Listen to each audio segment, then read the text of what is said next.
the land where this resurrection takes place. All these extremely holy places are all situated in the old town of Jerusalem.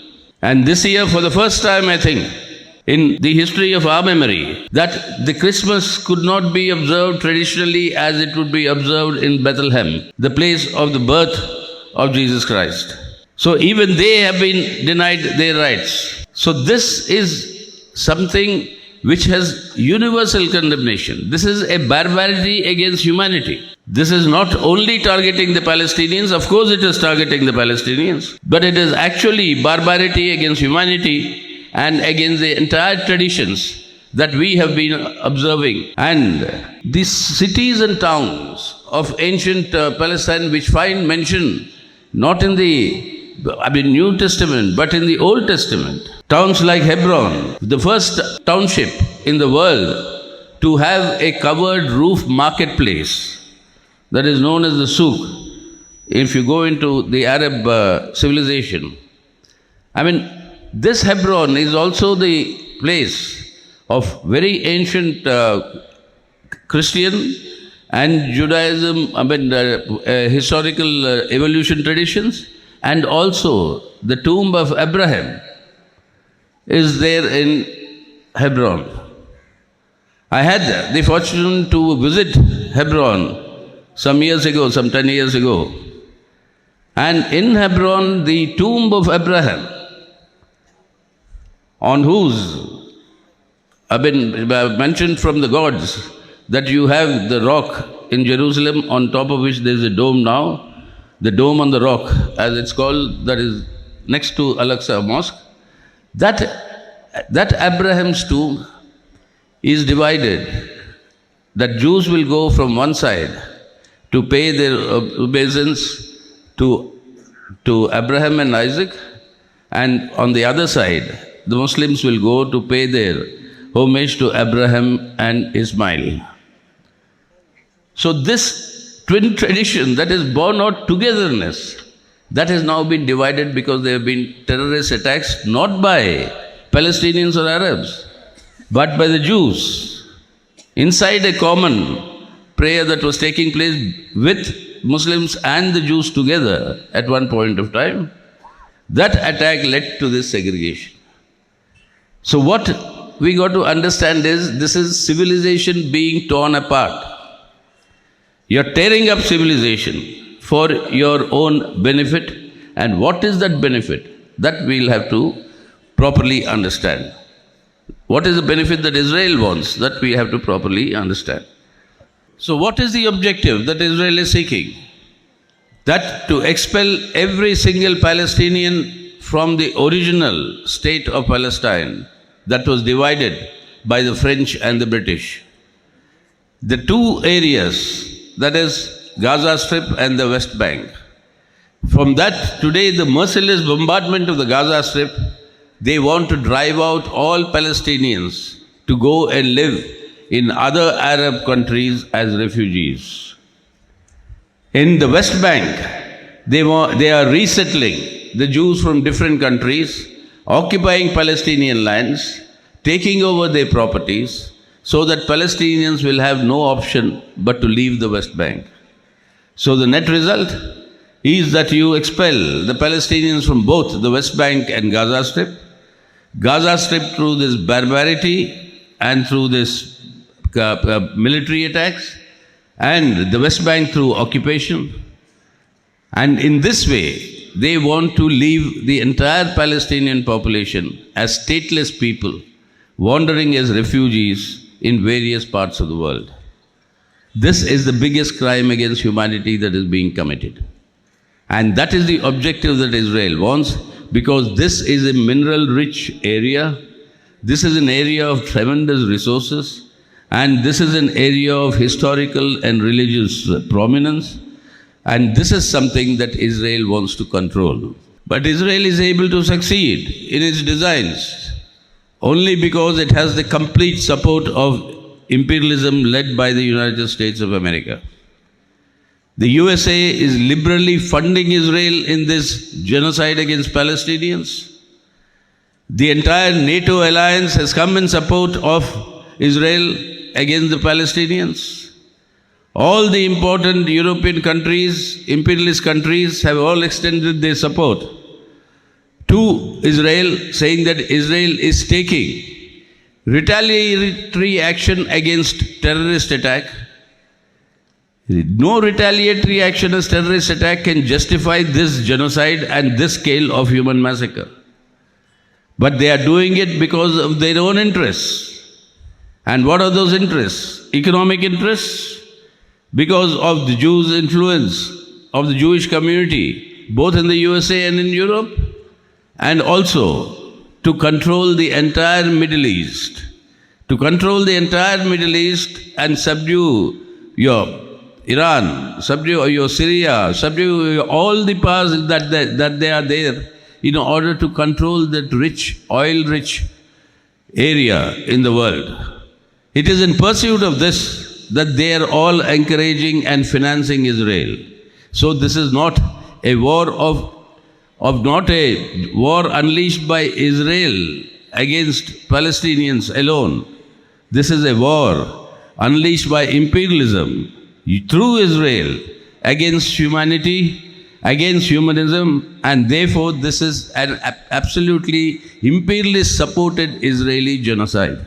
That is why today thousands and thousands, lakhs and crores of people in all the European capitals, in the USA, in London, ranging from Tokyo, in every single capital in the world, crores of people have come out on the streets demanding immediate ceasefire, opposing not only Israel and this genocide, but also their own governments who are supporting Israeli genocide. In France today, the holding of the Israeli flag is banned legally. People are arrested for displaying Israeli flags. Same thing Germany has done. But defying this ban, crores of people have come onto the streets. So this public pressure is today moving many of these governments to now talk after the death of so many innocent children.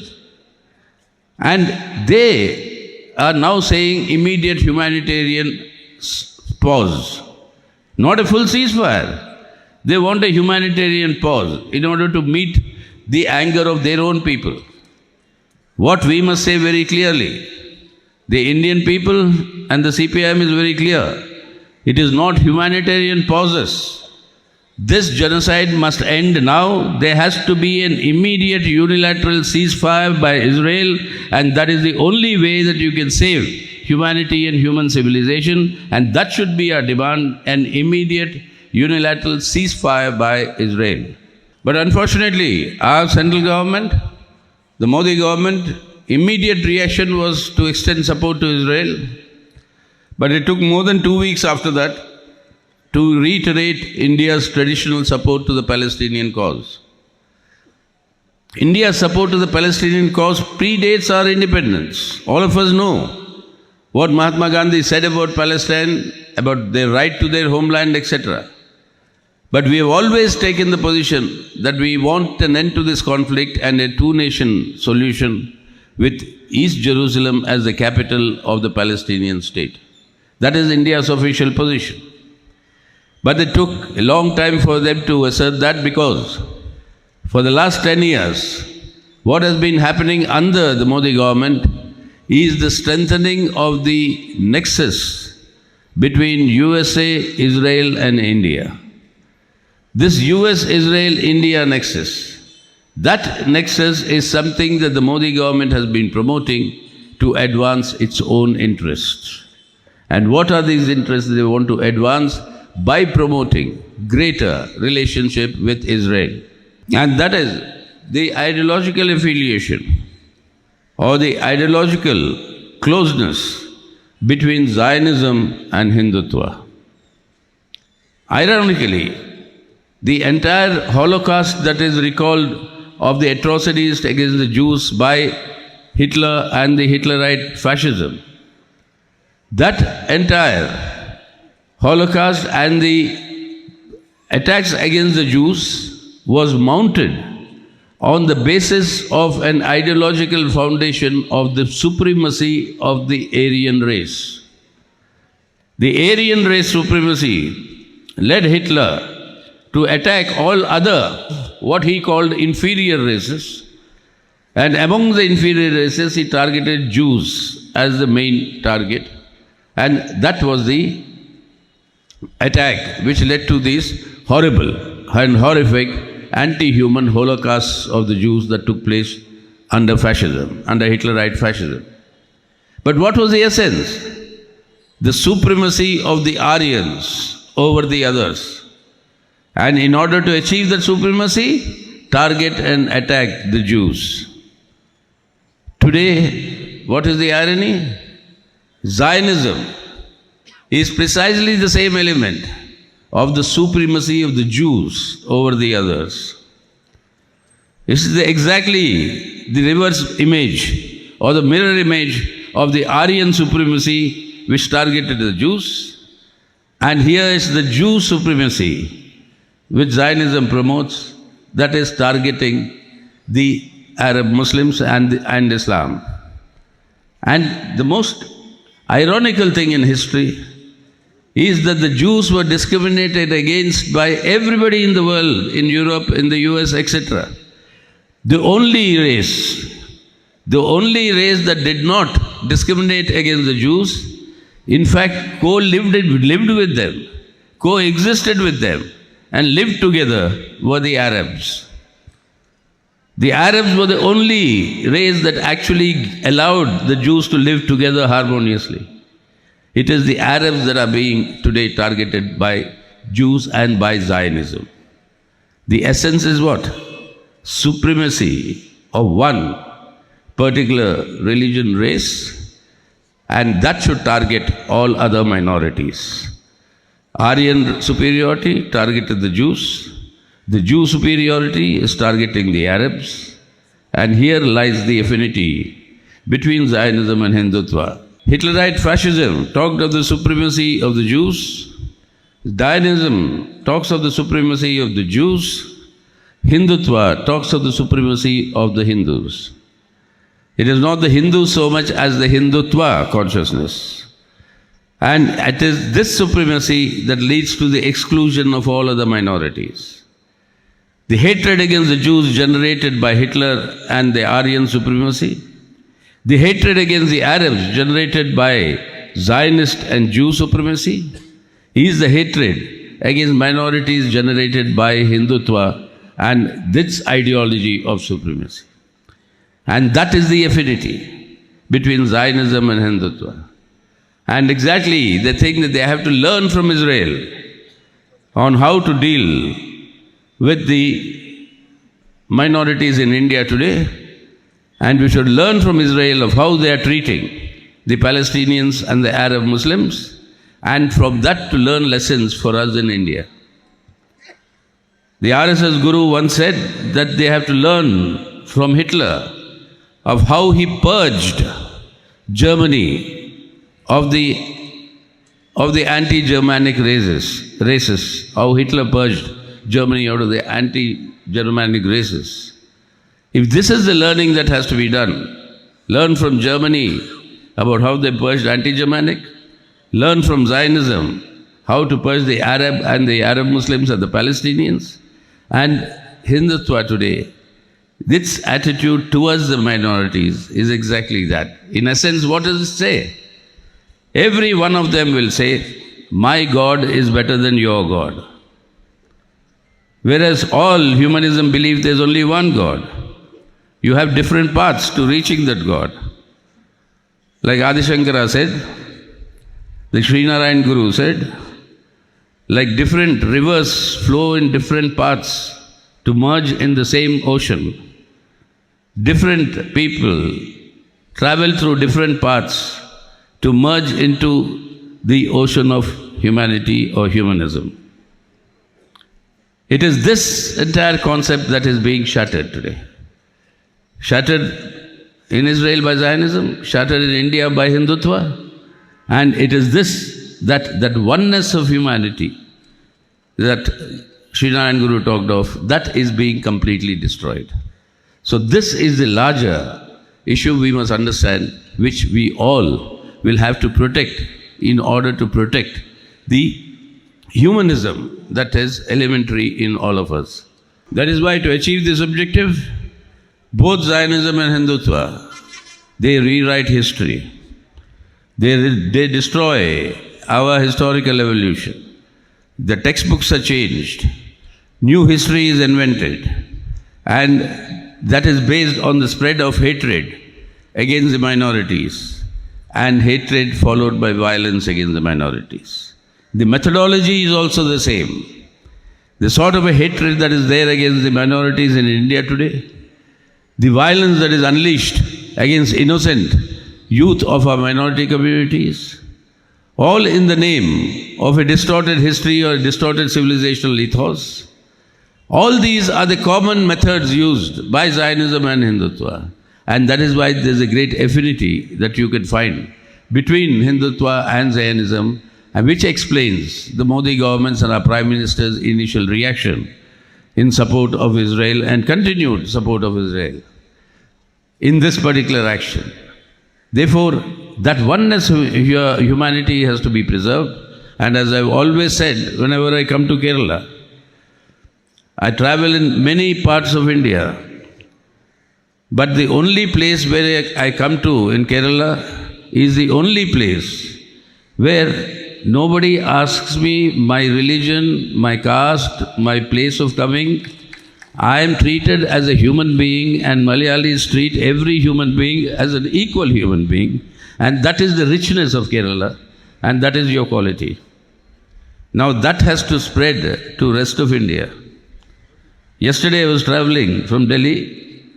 The plane was late in reaching Bangalore because there are no direct flights to Kannur now, unfortunately. So Bangalore, I thought whether I'll miss the flight coming to Kannur.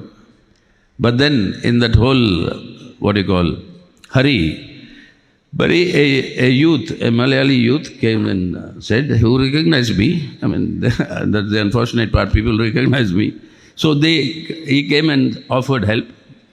And he said, so both of us ultimately boarded the plane and came to Kannur. In landing in Kannur, I found out his name was Mansoor. I never asked him, where is he, what is he, was a Muslim or is he a Hindu or what? And he also never, because maybe he knows about me, so he didn't ask. So we treated each other as human beings. That is what is destroyed both by Zionism and Hindutva. And it is that has to be resisted. Otherwise, this entire humanity and humanism is something we cannot preserve. That is why when last week the organizers of the building construction of the temple in Ayodhya, they came to the CPIM headquarters, to the office, and gave me an invitation to come for the inauguration of that. They came, the head of the construction work of that committee was accompanied by a VHP leader who came and gave me that invitation. So I took the invitation, I offered them a cup of tea or coffee, they declined. So the matter ended there. So then the issue came up of saying, will you attend? I said, no. Why? Why won't I attend? I respect, CPIM respects. CPIM respects religion. We will be the first to safeguard and protect the right of every individual to the choice of their profession, their faith. Whatever their faith they may choose. Because what is religion? Religion is a holy bond between an Atma and the Paramatma. Now who is that Paramatma? That only this Atma can decide. And whatever this Atma decides, nobody can interfere in that. And that Atma can be a Hindu, a Muslim, a Christian, a Jew, a whatever, an atheist like me, it can be anything. But that is the holy bond, that is what is religion. I respect that. We will protect that right for every individual. But if religion is used for political purposes, if the inauguration of Ram Mandir is going to be done by the Prime Minister the UP Chief Minister, and using the entire state machinery. That is, the state is identified with one particular religion. That is against the Indian Constitution, against the Supreme Court verdicts. The state cannot profess or patronize any particular religion. Therefore, in this case, it's a violation. It's a violation of both the Constitution, the principles of secularism, the Supreme Court verdicts, and it is actually a situation sought to be created for furthering tensions between religious communities in order for their Hindutva consolidation. Now, this is a political project.